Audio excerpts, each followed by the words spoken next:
morning. Hi, everyone. Welcome to the 2023 One Media World Conference, a global media event showcasing some of the best in business and entrepreneurship from within the media industry as we come together this week to explore the latest trends, insights, and innovations. Let's really embrace the opportunity to hear from so many industry leaders and visionary leaders here who have helped shape media on a global scale. Let's be inspired by their talks and empowered as we celebrate the industry here. And joining us this morning, kicking off our week here, we're very privileged to have Larry Namer. He is the founder of E Entertainment and chairman of LJN Media. And Larry is joining us today this morning from Miami, and he's going to talk with us today, have a conversation about the new age of Hollywood. Larry, good morning. Welcome. Hi, good morning. Thanks for having me. Welcome. Hey, looks like a nice day there behind you in Miami. So always great to have you join. And we would love to kind of kick off our conversation. Perhaps our audience isn't as familiar with some of your background. Why don't you give us a little bit of an overview, perhaps? That would be a great way to kick things off. Sure. I've been now, I hate to say this, but I'm now in the media business 50 years. Literally right out of college. I went to school in New York, and I was supposed to teach, and New York City cut the budget for teachers. So I ended up getting what I thought would be a temporary job at a new thing called cable TV, back in 1971. And they gave me a job in Manhattan working under the streets, putting the cables together, and paid me $90 a week. And but my friends are telling me, why are you doing this? Nobody's ever going to pay for television, and that kind of stuff. But I've kind of grown up in the media world. So when cable was considered new media, and then pay TV when that was considered new media, and then I went into internet content and stuff like that. And kind of these days, I still do a lot of traditional media and film and television and branded entertainment, very, very much involved in the NFT and metaverse world. So kind of, you stick with it long enough, you've basically seen it all and done it all and stuff like that. And E was kind of interesting because my friend Alan Marufka and I came up with that idea. And no individuals have ever started TV networks before. So everybody told us we're out of our mind. They would say, you're not Rupert Murdoch and, or Ted Turner, you can't start a TV network. And we were just not smart enough to listen. So we ended up raising a very little bit of money and nowhere near enough to start a TV network. But I had a friend teaching radio, television, film at University of Texas in Austin, and sent us 31 interns. And he actually started with 11 employees, 31 interns. And then, it was one of those things, as soon as we went on the air, everybody said, oh, this was great. Why didn't you tell us 3.5 years ago? We would have given you the money. It just took off. We were the fastest growing TV network in the world at that point. I think in the first year we already expanded to 14 countries, and now he is in 142 countries and valuation up above 5 billion. And it's arguably the number one influencer of pop culture in the world. I mean, we started with things like Talk Soup, which ran for 26 years and made a lot of people very famous, and more recently the Kardashians. So, and everything in between. Yeah, it's interesting. Growing up on Long Island, we were one of the early pioneers in cable television out here, the Dolan family. And where I lived was one of the first neighborhoods they actually wired. And I just remember when it came in and the newness of it. And for us, part of it was the reception, the crystal clear picture, right? You always otherwise had to kind of, did the antenna point towards the Empire State Building or the World Trade Center then once you got into the 70s? And how come Channel 2 is always kind of fuzzy? You're not getting a Well, it was interesting because when I got out of school, I graduated Brooklyn College, and that temporary job I took was actually for Chuck Dolan when Chuck owned what was called Sterling Manhattan Yep. cable TV, and then Time Incorporated, when Time was just a publishing company, came in and partnered with them. And then when they decided to part ways, Time kept Manhattan, and Chuck took Long Island.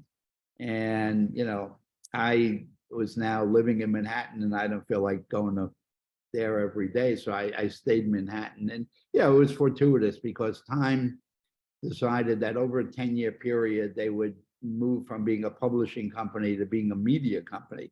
So they got to start things like HBO and Cinemax and big urban cable, and Manhattan was the first really big city network ever built, and it was built underground. And so it was a great place to be there. And I was one of the early people in what was called the video group. And very quickly we went from literally zero, and I think after 10 years we were the largest provider of income for Time Inc. at that point. So Now, certainly, once the industry got rolling, certainly from a cash flow perspective, was always very, very predictable, for sure, as it went. My other connection with cable television, Mike, I went to college at King's College in Wilkes-Barre, Pennsylvania. That was the original test market.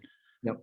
For home box office. And I always remember the very first movie they showed, legend has it, was Paul Newman's Sometimes a Great Notion. And what an interesting title for the launch of something called home box office, right? Yeah, it was funny, because my last office in Manhattan at one point was all of home box office. A guy named Jerry Levin had that idea, Yeah. and he said, "I'm going to use these satellites." And we were all kind of like, "Jerry, what's a satellite?" And stuff like that. But we did actually, out of Wilkes-Barre, we did this thing called the Polka Festival. Yep. Yep. And that was kind of the first event that was ever done on HBO. And then, we went to the Paul Newman movie and stuff like that. And then, eventually they added boxing and other sports, and that really blew it up. Yeah, I got to know Jerry Levin a little bit when I was with the New York Stock Exchange for a long time. He was on our board of directors there at the stock exchange, so I used to get to see him. And I was in public accounting as well. So Cablevision, come full circle, wound up when I was at KPMG, became my client. So I got to spend a lot of time and watch them and watch the company kind of evolve over time. First with far-reaching systems, and then eventually circling back and kind of really focusing on the content, much as you've done now for your career too, for sure.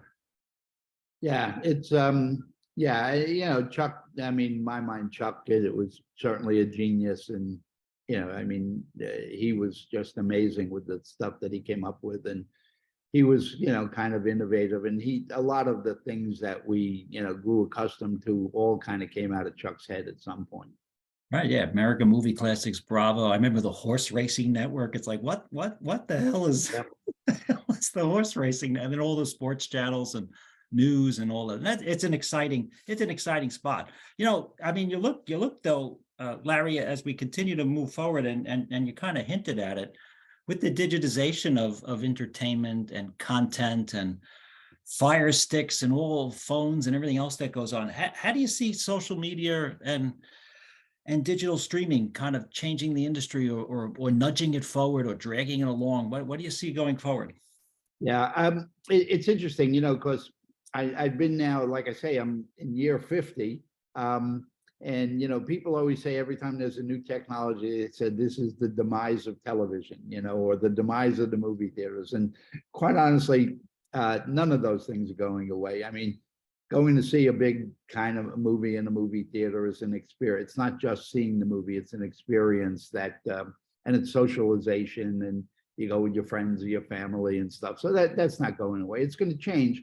I think, if you look at movie theaters, you're probably seeing the end of like these 16 screen multiplexes, and you're going to see bigger films there.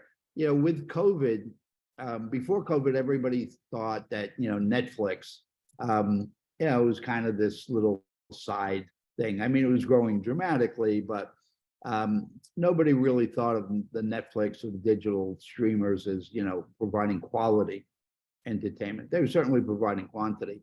But with COVID, people began to really experience it because they couldn't go out to movie theaters and stuff like that, and realize that the quality level on, starting with Netflix and then now expanding has just been incredible. As a creative, and I like to consider myself a creative, the streaming world has opened up huge opportunities. I mean, if you look at what's happened there, I mean, Netflix became so popular that then we saw, Prime and Paramount Plus and Disney Plus and Hulu and stuff like that. So everybody jumped in, and the amount of high quality, video entertainment, it's just, there's more than you could consume. I mean, I've got like a list of like 10 things that I want to watch that I'm just behind, and stuff. So, but as a creator, what it's done, I'll give you an example. I have I do a lot of stuff in China. I actually have a company in Beijing, and we do film and television and internet content. And we're making this movie. Well, after COVID kind of passes us by, we're doing this movie called Empress, and it's the story of the first woman ruler of China, the only woman ever to rule China. We were going to do the movie in using American-born Chinese, Canadian-born Chinese, because we were going to do it in English. And I had Ron Bass write it, and Ron won the Academy Award for Rain Man, and he co-wrote Joy Luck Club, and it took us over 3 years to get a script we kind of liked, but we still weren't in love with, but we said, okay, this looks good enough to make the movie. But the problem with it is, in a 2-hour movie, you never really develop characters to the level that you may want to do them, and people don't get to know them, and that's the essence of a lot of good television. And you look at things that have been on on Netflix, like Ozark, and I mean, to me, the level of writing and acting and the way they put that together, I mean, that's the Godfather level. Just incredible. And so for creative people, it's really opened up a new world. I mean, so when we went out to the streamers and we talked about Empress, their reaction was, hey, this is a great story. Why don't we do it as a mini series? This could be the next Game of Thrones. Because it starts with this woman when she was 14 years old and was a concubine, and ends when she's 72, and all the people that she encountered in between. In 2 hours, you never got to know any of them, but in doing it as a 10-part per season series, as a writer, you really get to expand and make those characters burst off the screen. Oh, for sure. I mean, you become, you have a chance to become a master storyteller, right? I mean, imagine if you think of like some of the epic films like The Godfather, and okay, there was Godfather 2, and all right, some people will acknowledge Part 3, but even when they develop those characters, they become iconic, they stay with us forever. We all know the lines. You're right. It wound up, you're even though it was a long film, you're inside of 3 hours, the story's kind of done. Whereas where you're doing the streaming and you're creating content and stories over, okay, not your traditional television season, right? And okay, television used to be what, 30 episodes, 26 a year. Yeah. Now it's probably, if you're lucky, 13 or 14. So these 7 or 8 week type of storytellings, still great chance from a developing the character, getting to know them, right, and building around those stories. I mean, I remember when I first came upon The Sopranos all those years ago, and I didn't watch it the first year. All of a sudden, the only reason I got to watch it was I think HBO ran it back to back every night between Christmas and New Year's before the next season started. They said, all right, I've heard about this, let me watch this. And all of a sudden they become these characters that stay with you forever. The lines, the images, all of those types of things. Yeah, as writers, it's just this form has just opened up a whole new world. I mean, Sopranos, brilliant, and then to me in the gangster world, Ozark is just incredible and stuff like that. And that kind of thing, you take a show like Game of Thrones, which ran multiple seasons and stuff. I mean, the character development was incredible. Right. And you match it up with the again, when I was growing up in the 60s and 70s, if you missed that week's show, you had to wait until what, maybe the summer? Yeah. if If you're lucky, yeah. If you were lucky, if you got reruns. Now it's like, oh, let me rewind it, or oh, all right, it'll be released in an hour after it finishes premiere. It'll be posted and available. I would think also from the acting community, it's probably opened up a lot of opportunities for more roles and work and all the technical people that are involved in production as well. Yeah, there's certainly a lot more production that goes on. And I think, if you look at recent years, what's happened is, Hollywood is no longer, a geographic location. Hollywood is a mindset. Right. It's a level of writing, a level of quality and stuff like that. And you're making great stuff in Georgia and, Toronto. And I do a lot of stuff in China, which, has come along. Israel, Turkey, they've all become, production hubs. And so you're getting a lot more diversity into programming. So you're getting to, you're not, if it's a crime movie, you're not just seeing New York or Chicago, you're actually getting to see, other cities and South America and stuff like that. So it's great, and when people tell me TV's over, I'm going, what are you talking about? It's never been better. Probably never been better, for sure. You want to call it streaming, go ahead, call it streaming. But at the end of the day, people have kind of, whether they consume it on the screen on their telephone or they, bring it to the 65-inch screen in their house, it's still the same thing. It's storytelling that happens on a screen. Well, part of the technology too, I guess, in home has made the experience much more rewarding, whether it's you're streaming the music on Bluetooth or you've got I think my brother actually has a 70-inch screen down in Florida. It's pretty enormous as it goes. You talk about the in-person experience though. I remember one of those types of movies for me was Gandhi. I remember 1982, it premiered at the Ziegfeld here in New York. And I remember it was an event, right? We got dressed up, we went and just, I remember the curtain rolling back on the stage. It was like you were at Radio City almost.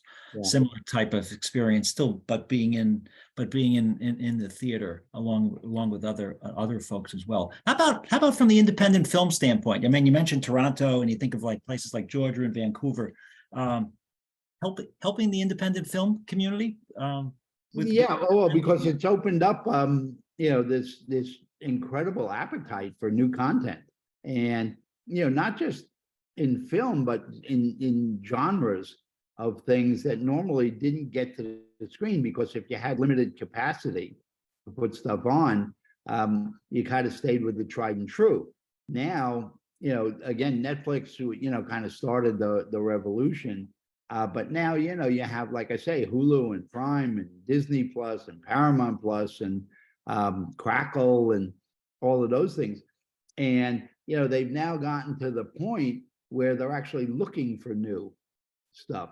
So actually some of the stuff that I'm doing here in the US, I mean, COVID has kind of forced me back into doing US stuff.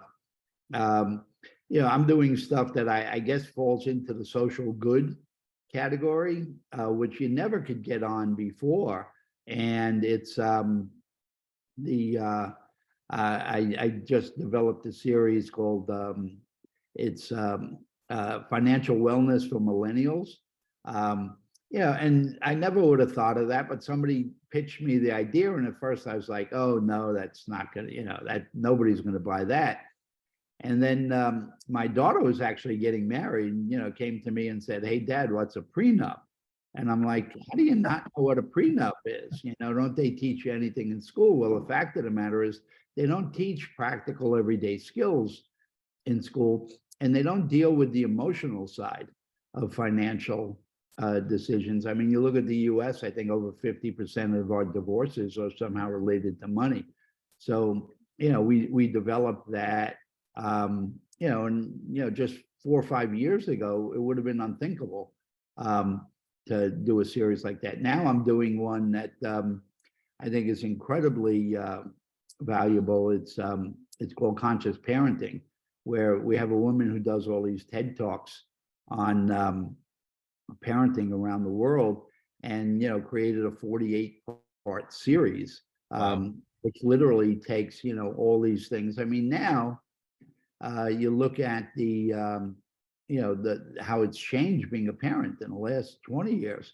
I mean, we have school shootings now, we have gender identity issues, we have bullying, fentanyl, and you name it. And we no longer have those villages. I mean, when I was born, my mother took me home from the hospital, and my grandma lived upstairs, and my aunt lived next door. And my mother had this support system. Now these kids go away to school, they get married, they live in a state other than where their family comes from, and they have a kid, and basically you go to the hospital and they hand you this little baby, and they go, "Here you go." So and they send you home. It's almost like it's become ambulatory surgery. It's crazy. Yeah, and so there's really no support systems anymore. So we created this series with this woman, Catherine Sellery, to really try and help parents around the world. And when I say world, I mean it. It's no longer a U.S. centric business. I mean, you got to think of the globe when you're creating movies or TV or internet content or whatever. Oh, for sure. I mean, there's no boundaries. It makes you wonder too, when you think about like award shows and the Academy Award, they still have a category for like foreign film. And you think about how all the, really when you think about it, everybody has the opportunity now to see almost anything anywhere, right? Either on devices or in their home or the theater, however they consume it, it's certainly there. Now, Larry, you mentioned a little bit about metaverse and stuff. How about looking at artificial intelligence or augmented reality and virtual reality? How do you see that impacting kind of the cinematic experience and perhaps the storytelling? Oh, I'm deeply immersed in that now. You mentioned award shows. It was like after watching the Golden Globes, I was kind of appalled how it was. And then, the Academy Awards, I thought were so heavily politicized. I mean, how do you take an actor like Paul Sorvino, who's done 200 movies, and not acknowledge that he died last year? I mean, and I think a lot of that stuff is political as opposed to, logic. And I noticed they left Cindy Williams out too from American Graffiti. I'm not sure why, but she didn't make the cut. Cindy Williams, I actually understood that one because the Oscars are really about film, and Cindy was a TV actress. Yeah, but I know her from American Graffiti, but but that, I mean, you could say, okay, that was marginal, but then you take like Anne Heche, who was an Academy Award nominated, didn't win. How do you not acknowledge her? But then she wasn't on the montage either. You're 100% right. I forgot about it. You take the extreme, you take Paul Sorvino, who was in 200 movies, and some of them just the most amazing. I'm thinking of the razor blade and the garlic right now as you're mentioning.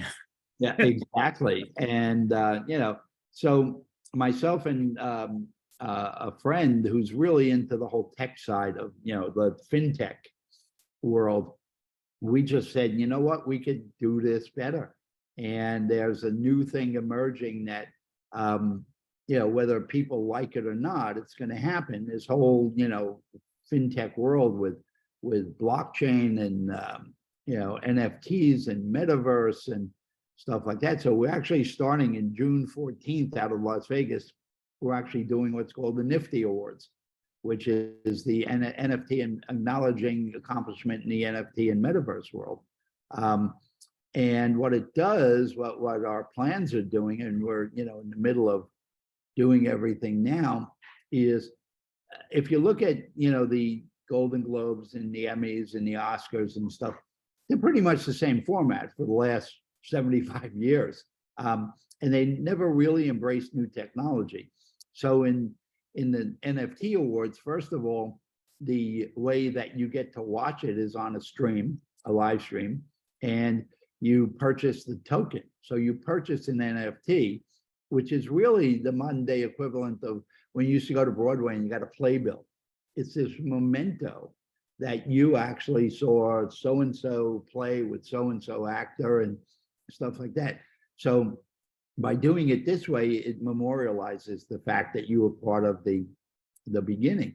So you're going to have an NFT, but then you take the host, and the host, is being dressed by some, famous designers that we know. And we're actually going to be able to mint an NFT of the host wearing that dress or suit, literally live while the show's on. And then you take, in the music world, we've got some music performers that are going to perform new original music. And again, those will be minted into NFTs. So you'll be able to buy that performance of that song by that artist. And then even further, I mean, it's really crazy. So the host stands on a stage, but behind him is 1,250 screens, and in front of him, 1,250 screens. And it's all built over a Zoom. It's like, I call it Zoom on steroids, where the host could actually turn to those screens and then have a live conversation with anybody who's watching the show at the same time around the world. That's pretty scary. That's right. And it gets crazier and crazier. So, even though we'll rotate the 1,250 screens, and over the course of the award show, we're going to be able to have like about a little over 500,000 people who are watching the show actually being on stage, and the ability to interact, and then using an AI program. So the host speaks English, but when the show goes into France, and again, we're doing this globally, it's not a US-centric show. So in France, the host is speaking French. In Spain, the host is not just speaking Spanish, but he's speaking Spain Spanish. In Mexico, speaking Mexican Spanish. And it's all an AI program, and the latency is almost zero. So it looks like he's speaking those languages. Think of what that does for, presenting new stuff around the world. It's crazy.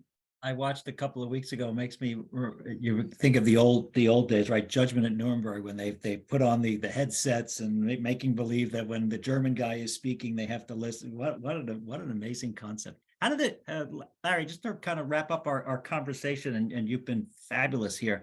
How did the major studios stay relevant? Are they creating like new venture entities? Are they partnering, joint venturing? How are they keeping pace? Because wow, it's changing so rapidly here. Yeah, the big studios, again, they're always, these giant bureaucratic, typically public companies, and they just, business dictates that they have to pay attention to the quarterly results and stuff like that. So they always lag behind. And so you just look at the music business. I mean, they resisted digital music for how long before they realized that they better embrace it, because it's not going away. I think at the beginning of digital entertainment, everybody was like, no, we don't do that streaming stuff. And they just never adapted. But now they're all, every single studio now has digital entertainment departments, and they have people whose job it is to take those studios into the future using the new technology and things like that. So they're catching up. I'd say they're still a little bit behind, but not very far behind. And the nice part about being at a studio is their financial resources far exceed what indies can do. And I'm fascinated with holograms and holographic things and what the potential is, but I can't do full scale holographic experimentation. And again, it requires experimentation, because it's a whole new form of storytelling. And anybody who says they know exactly how it's going to happen is just full of it. It's, we got to see how human beings actually, relate to these new forms. That's right. I mean, at the end of the day, they are the customer, they're the consumer of it, and they're gonna give you the feedback for sure as to whether or not we connected with this or we didn't. Boy, wow, what a fascinating conversation. I mean, talk about a history lesson. Again, Larry, fascinating conversation. I mean, thank you for from working through all of this with us today in our conversation. Fantastic presentation here for One Media World. Thanks for kicking things off. Best of luck. It's the Empress, you said, right? Best of luck with working on that into the future. We'll be looking for that shortly. And thank you for joining us today. Larry Nammer, the founder of E! Entertainment, chairman of LJN Media, New Age of Hollywood. Fantastic, Larry. Great to see you. Take care, guys. Take care. Bye.